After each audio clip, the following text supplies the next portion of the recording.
Trying to find joy without having relationship with God is like trying to breathe without oxygen. Not possible.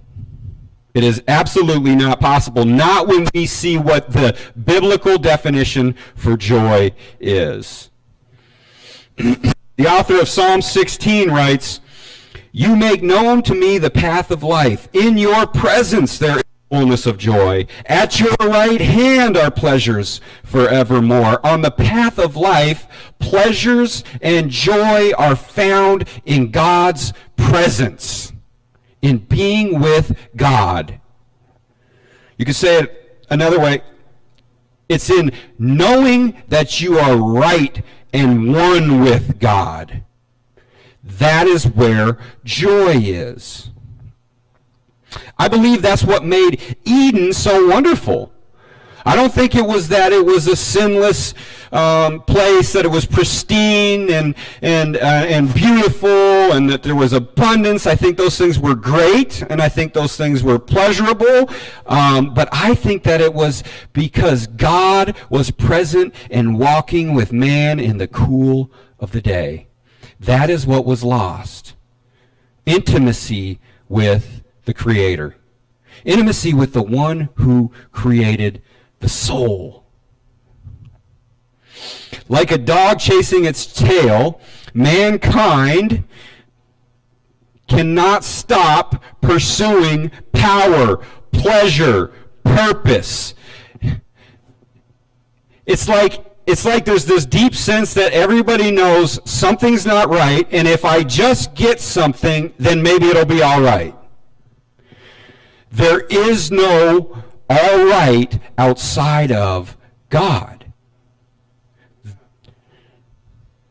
It's a joyless state to be without God. It is with God that fullness of joy and pleasures forevermore are found. Christmas is just around the corner, and if you are under 10 years old, this is still the most wonderful time of the year. You're about to get that car or that doll. Santa's maybe bringing you. But if you're an adult, if you're especially in parenthood right now, I guess maybe that keeps going as you have grandkids and whatever, but you know what's coming around the corner. January. And that credit card statement that you're like, okay, we got to get things right again. It's going to be a couple months here of tightening up the belt. Maybe you don't have those things of robbing you of the joy of Christmas. Maybe life has just really dealt you a tough hand.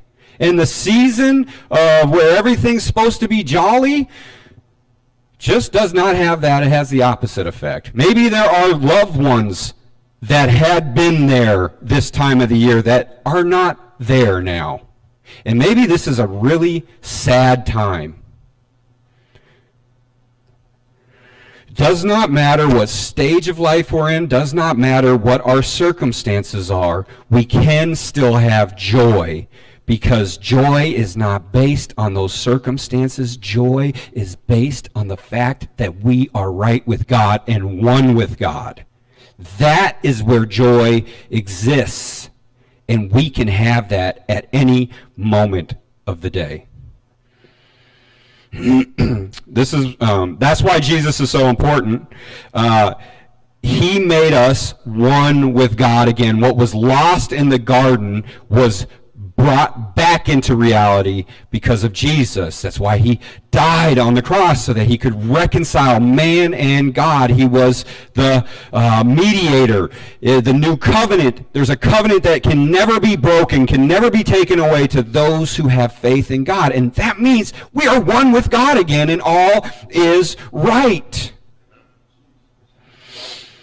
In John 17, Jesus prayed this, that they may all be one, just as you, Father, are in me, and I in you, that they also might be in us. Praise God. Okay, now this is the thing. This is the thing that if you're going to write something down, that I say, write this thing down. This did not originate with me. I saw this at the beginning of the week, and I thought, And all through the week, I go, no, this is it. This is it. So, I've heard this before, and maybe you have too, and maybe you've even heard what I'm about to say, but hopefully not, because this is a gift. Joy, an acrostic, J-O-Y. J-O-Y traditionally is Jesus for the J, others for the O, you with the Y, right? You put Jesus, and then others, and then you, and you will have joy, right? Well, some pastor had a flash of insight, and he changed that middle letter to a 0. Did I say 0? I meant O, J-O-Y, but no, it's a 0 now. So Jesus, 0, you. When there's nothing between you and Jesus, you have joy. Now, you need to take a week for that to really give you goosebumps the way it just gave me. Listen, this guy nailed it. And that is what Jesus did. He took away what was in between us and God. And it's in that we have joy.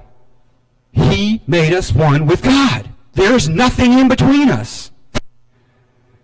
And that is what joy is. So don't look for joy in whether I'm happy or not. Look for joy in, oh yeah, I am right with God. And this relationship is real because of Jesus.